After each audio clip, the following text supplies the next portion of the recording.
할렐루야. 하나님의 은혜 안에서 살아가시는 우리 애운교회 성도들, 여러분의 삶의 자리 가운데 임마누엘의 은총이 늘 함께 하시기를 주님의 이름으로 축복합니다. 우리 앞뒤 옆에 계신 분들과 함께 인사하겠습니다. 행복한 애운교회에 참 잘 오셨습니다. 하나님은 여러분을 사랑하십니다. 저도 여러분을 사랑합니다. 네, 감사합니다.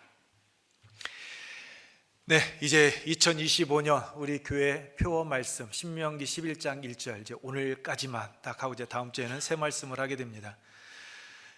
말씀 딱 외웠는데 이제 익숙해졌는데 또 새로운 거 외워야 돼? 이 부담감이 생기실 수도 있는데 이제 오늘 마지막 시간입니다. 우리가 뽑았던 말씀과 신명기 11장 1절 말씀 우리 힘차게 한번 함께 외워보도록 하겠습니다. 너희 조상의 하나님 여호와께서 너희를 현재보다 1000배나 많게 하시며 너희에게 허락하신 것과 같이 너희에게 복 주시기를 원하노라. 아멘. 우리가 뽑은 말씀 함께 외우도록 하겠습니다.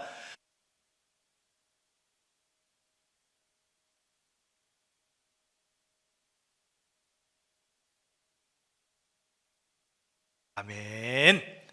이 말씀 안에서 승리하시는 한 주간 되기를 축복합니다. 2025년 드디어 이제 마지막 주일을 맞이하게 되었습니다. 올 한 해를 뒤돌아보시면 어떻습니까? 아마 쉽지 않은 순간들이 참 많이 있으셨을 겁니다. 경제적인 어려움에도 처했을 것이고 건강의 문제로 인하여 신음하신 분들도 계셨을 겁니다. 주위 사람들과의 관계로 인하여서 그 갈등 속에서 때로는 지치기도 하고 때로는 모든 것 다 포기하고 싶은 그 마음에 흔들리는 때도 분명 있으셨을 겁니다. 그런데 그러한 모든 상황들 속에서도 한 가지 변치 않는 사실이 있습니다. 그것은 다름이 아닌 우리를 사랑하시는 하나님께서 언제나 우리와 함께하고 계셨다라는 겁니다. 임마누엘의 은총을 통하여서 우리를 붙잡아주고 계셨다라는 것, 이것은 변함없는 사실입니다.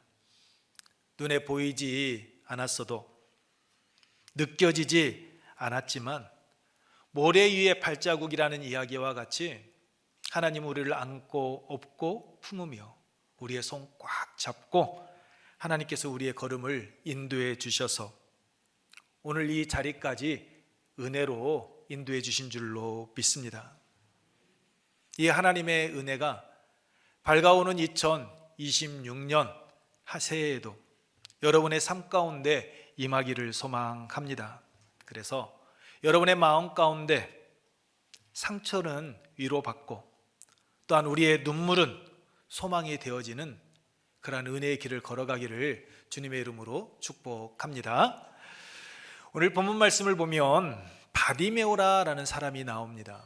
이 바디메오라라는 이 이름의 뜻은 아람어로 디메오의 아들이라는 뜻을 가지고 있습니다. 디메오의 아들. 그러니까 누구의 아들이라는 뜻일 뿐 이 맹인은 이름이 없었습니다. 의미 없는 존재, 이 세상에 태어나기는 했지만 그냥 의미 없이 하루하루 살아가던 존재였습니다. 길거리에 앉아 구걸하는 인생이었고 그 누구에게도 존재감이 없는 자였습니다.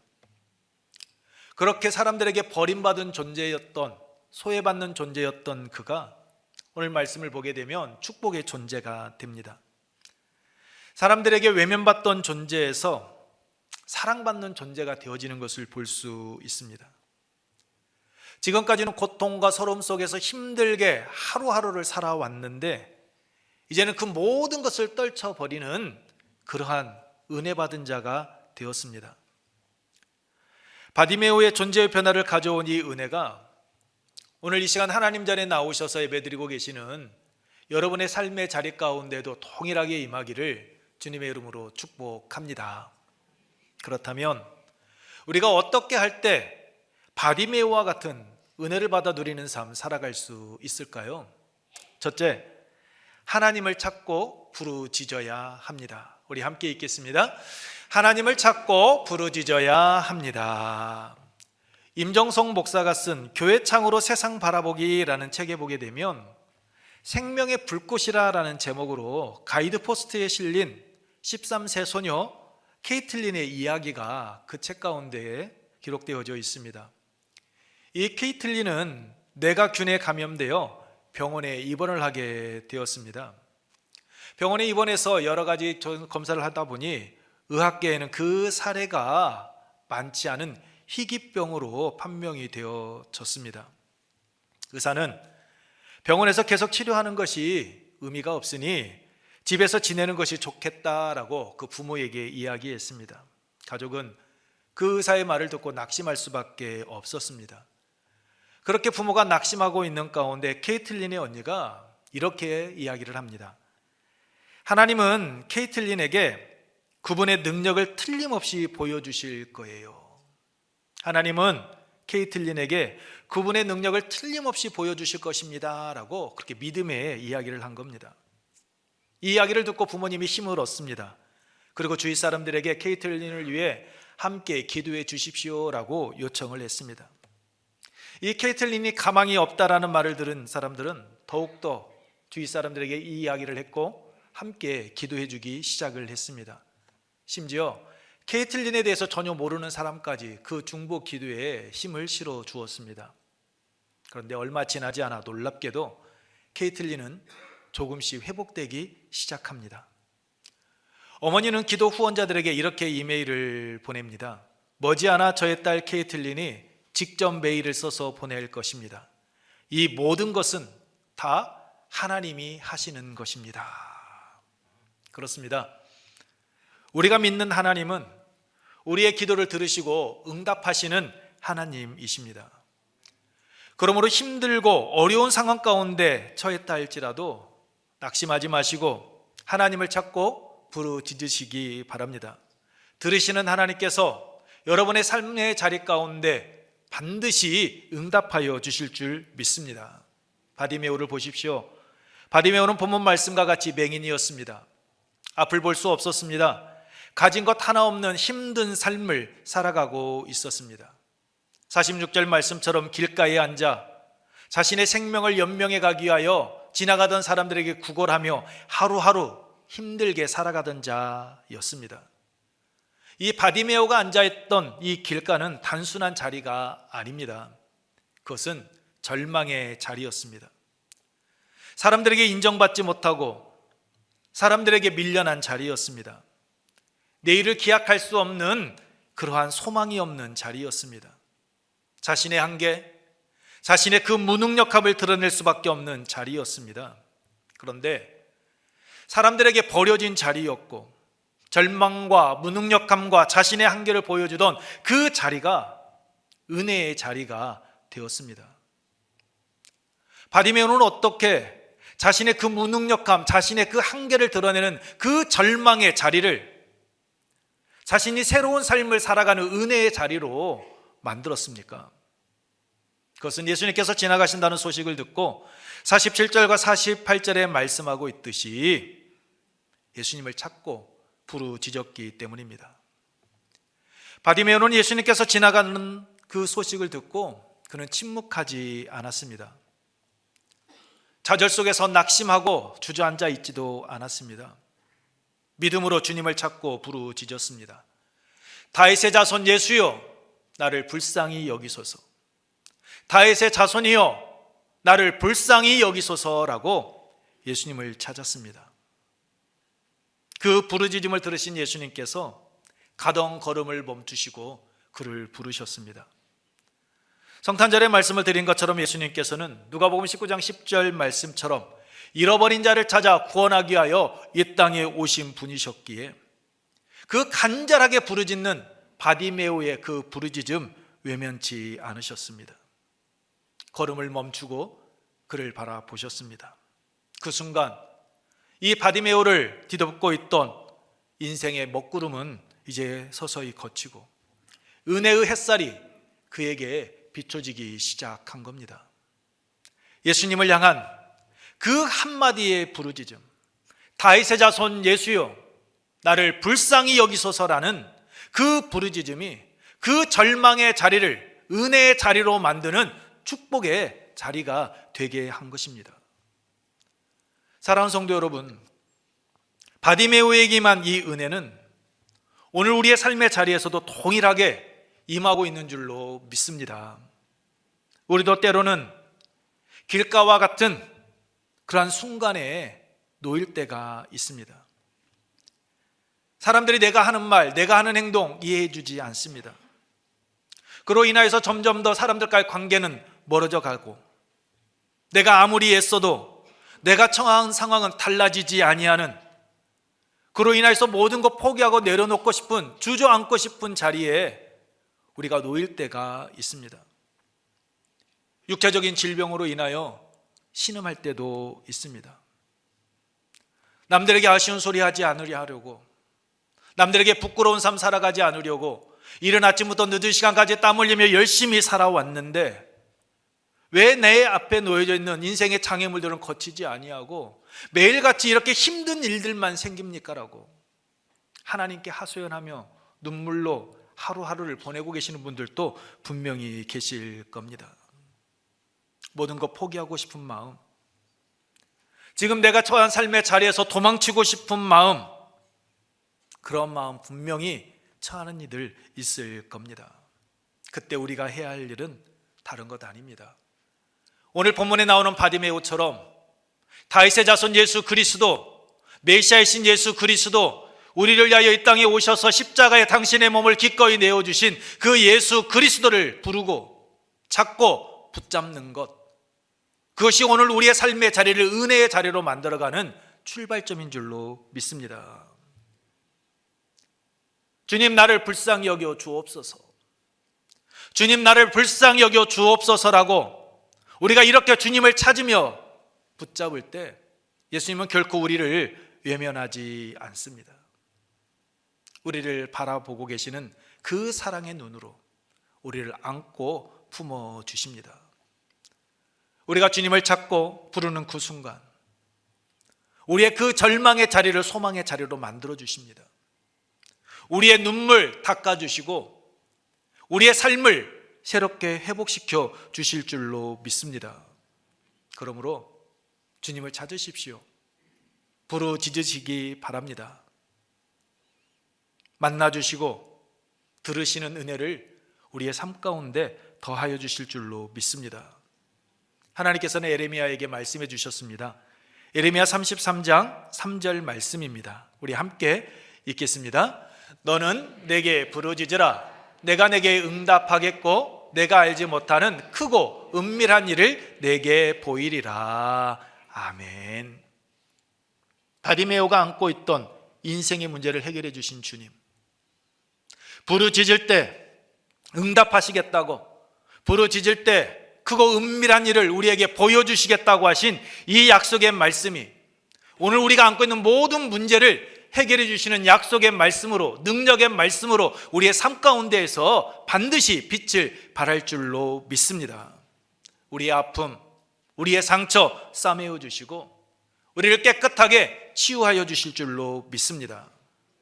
올해 우리 교회 성도님들의 삶 속에서 눈물의 자리였지만 그 눈물의 자리에서 모든 희망 내려놓지 아니하고 끝까지 붙잡고 기도했던 분들의 모습을 보았습니다. 때로는 절망의 눈물을 흘리신 분도 계셨지만 하나님을 향한 그 믿음으로 연약한 육체가 치유함 받고 산적했던 그 문제가 해결받았다라고 말씀하시는 이야기들을 저는 들었습니다. 하나님께서는 이 은혜를 오늘 우리에게도 더하여 주실 줄로 믿습니다. 인생의 길가에 앉아 계신 분이 계십니까? 인생의 그 모퉁이에 앉아서 남이 볼까봐 두려워 눈물 흘리는 분이 계십니까? 그 자리가 축복의 자리가 되어질 줄로 믿습니다. 그러므로 주님을 찾으십시오.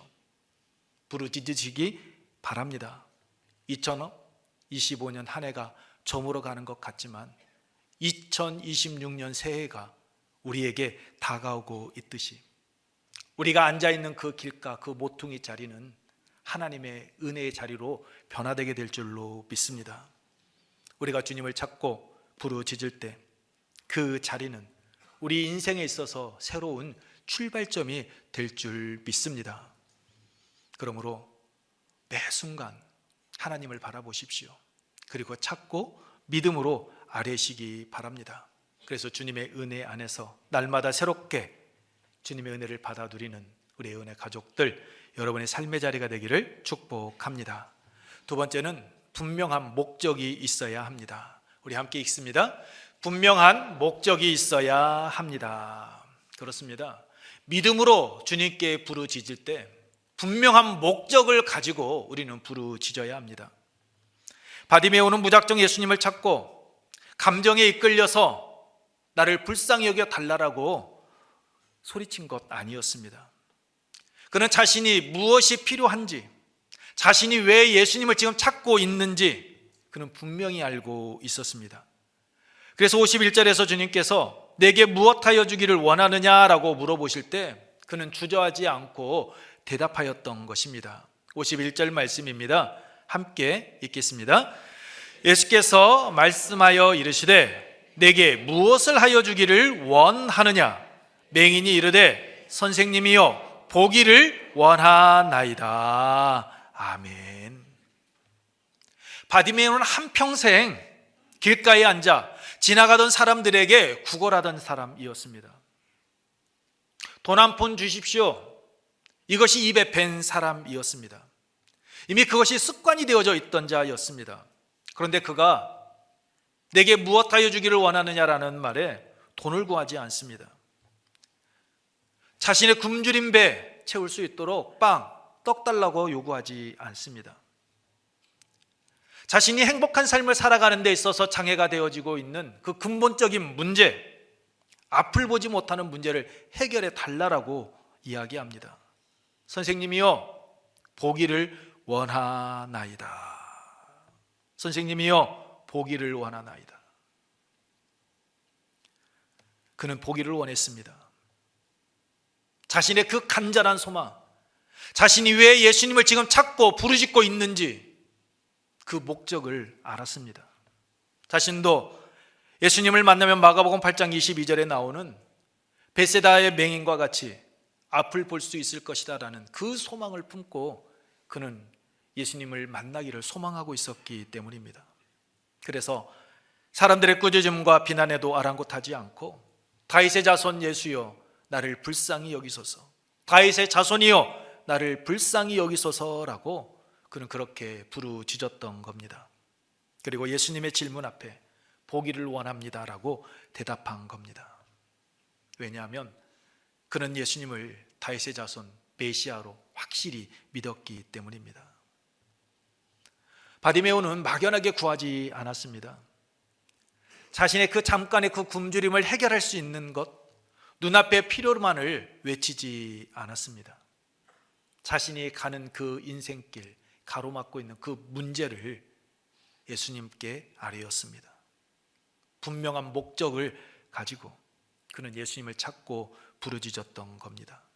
그것이 그의 삶을 변화시키는 그 길가가, 그 모퉁이 길이 은혜의 자리로 변화되어지게 된 겁니다.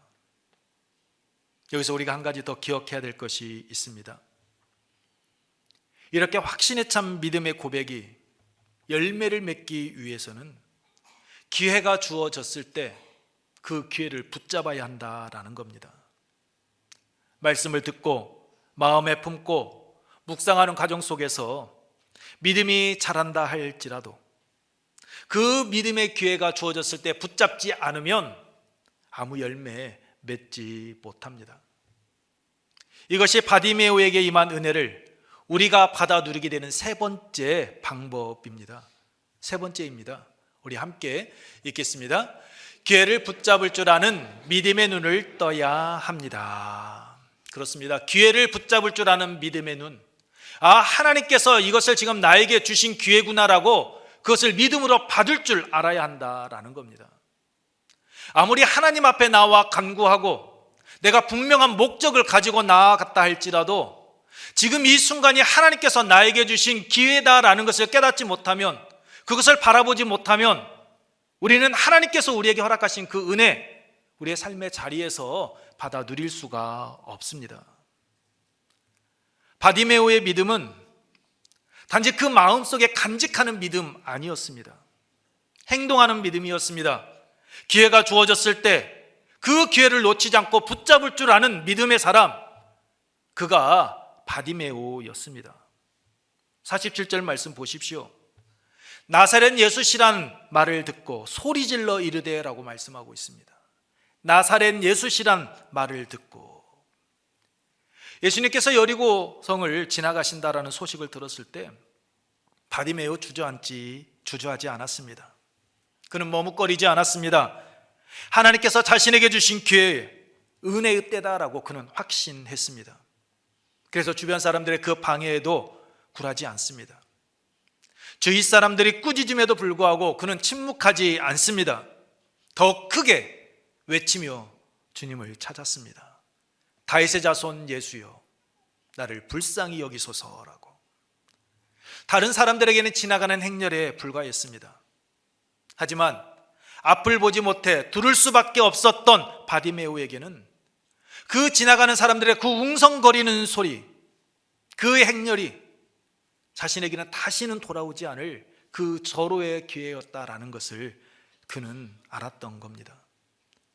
46절에 말씀하고 있듯이 예수님은 여리고로 들어오시는 것이 아니라 나가고 계셨습니다. 이 순간이 지나면 언제 다시 주님을 만나게 될지 알 수 없는 상황이었습니다. 그래서 바디메오는 그 기회를 놓치지 않았습니다. 그 기회를 붙잡을 줄 아는 믿음의 사람이었습니다. 46절 말씀을 보십시오. 예수님께서 제자들과 허다한 무리와 함께 라고 말씀하고 있습니다. 수많은 사람들이 예수님을 보고 따르고 있었습니다. 그런데 그 가운데 기억되는 사람, 그 가운데 은혜 받았다고 이야기하는 사람은 맹인 거지 한 사람밖에 없습니다. 왜 이런 결과가 나온 겁니까? 이들은 육신의 눈은 떴지만 예수 그리스도를 바라보는 영의 눈은 감겨 있었기 때문입니다. 이들은 단지 예수님을 따르는 군중이었고 무리였고 팬에 불과하였던 겁니다. 예수님을 치유자, 기적을 행하는 그러한 정도로만 여기고 단지 호기심을 가지고 예수님을 따르고 있었던 겁니다. 그런데 바디메오는 달랐습니다.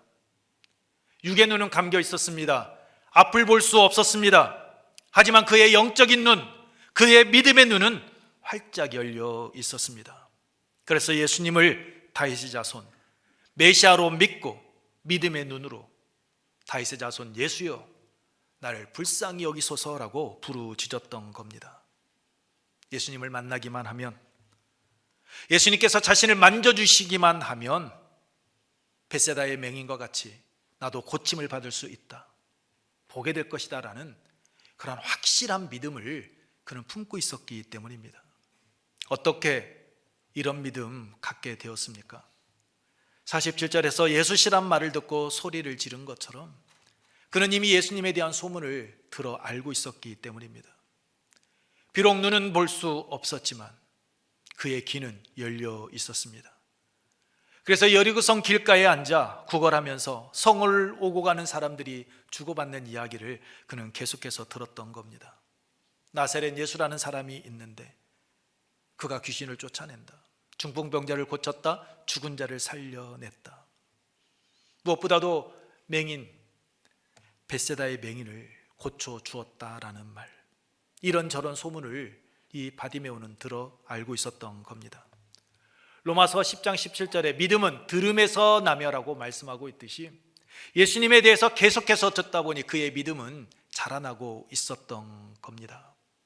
그 들음이 그의 마음 가운데 뿌리를 내리고 싹을 틔우고 있었던 겁니다. 그래서 바디메오는 자신도 예수님을 만나기만 하면 벳세다의 맹인처럼 보게 될 것이다라는 그 소망을 품고 기다리던 차에 예수님께서 지나가신다는 소식을 듣고 그렇게 간절하게 부르짖었던 겁니다. 자신에게 주어진 그 순간, 그 기회 놓칠 수가 없었습니다. 사랑하는 성도 여러분, 믿음의 눈이 열리면 주어진 기회를 붙잡을 수 있습니다. 오늘 우리는 영의 눈은 떴는데, 육의 눈은 떴는데 영의 눈, 믿음의 눈은 혹 감겨 있지 않습니까? 오늘 우리 영의 눈, 믿음의 눈을 떠야 합니다. 그때 바디메오에게 임한 이 은혜를 오늘 우리의 삶의 자리에서 받아 누릴 수 있습니다. 말씀을 듣고 믿음이 성장해 가도 결단의 순간 우리에게 주어진 그 기회를 볼 줄 아는 믿음의 눈이 열려 있지 않으면 우리의 삶 속에서 열매를 맺을 수 없습니다. 바디메오는 믿음의 눈이 열려 있었기에 자신에게 주어진 기회 놓치지 않았습니다. 믿음으로 부르짖었고 그 믿음이 예수님의 발걸음을 멈추게 함으로 그가 지금까지 품고 왔던 그 인생의 걸림돌, 그 문제, 그 눈을 뜨게 되는 은혜를 받아 누리게 된 겁니다. 한평생 누군가를 의지하며 살아왔습니다. 길가에 앉아 구걸하며 살아야 했던 삶이었습니다. 근데 그 삶의 자리에서 이제 벗어나게 되었습니다. 저주받은 인생인 줄 알았는데 아니, 축복받은 인생임을 보게 됩니다.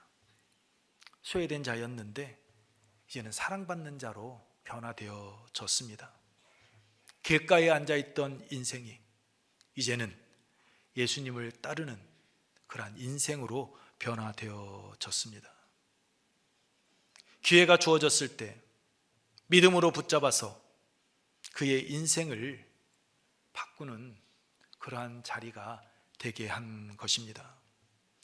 이 은혜가 오늘 2025년 마지막 주일 하나님 전에서 그리고 온라인으로 예배를 드리고 계시는 모든 예배자들 가운데 동일하게 임하기를 주님의 이름으로 축복합니다. 말씀을 마치겠습니다. 사랑하는 성도 여러분, 바디메오는 절망의 자리에서 주님께 부르짖었습니다. 그냥 부르짖지 않았습니다. 분명한 목적을 가지고 믿음으로 구했습니다. 그리고 그는 믿음의 눈을 떠 자신에게 주어진 기회를 붙잡을 줄 아는 자였습니다. 그 믿음이 그의 인생을 바꾸었습니다.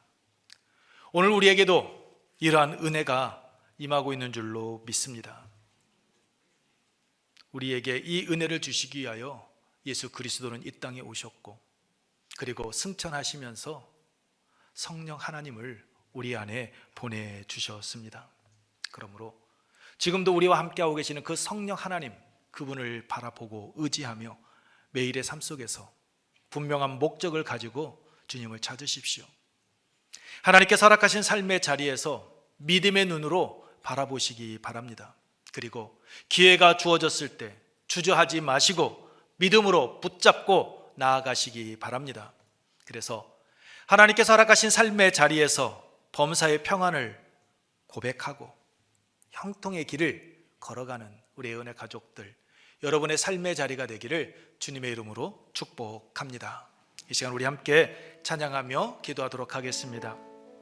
기도할 때 삶의 모든 순간에 주님을 찾고 부르짖게 하시며 분명한 목적을 가지고 살아가게 하시고 믿음의 눈을 열어주사 기회를 알아보고 기회가 주어졌을 때 주저하지 않고 붙잡아 인생이 새로워지는 은혜의 삶을 살아가게 하옵소서라고 우리 함께 찬양 후에 통성으로 기도하도록 하겠습니다.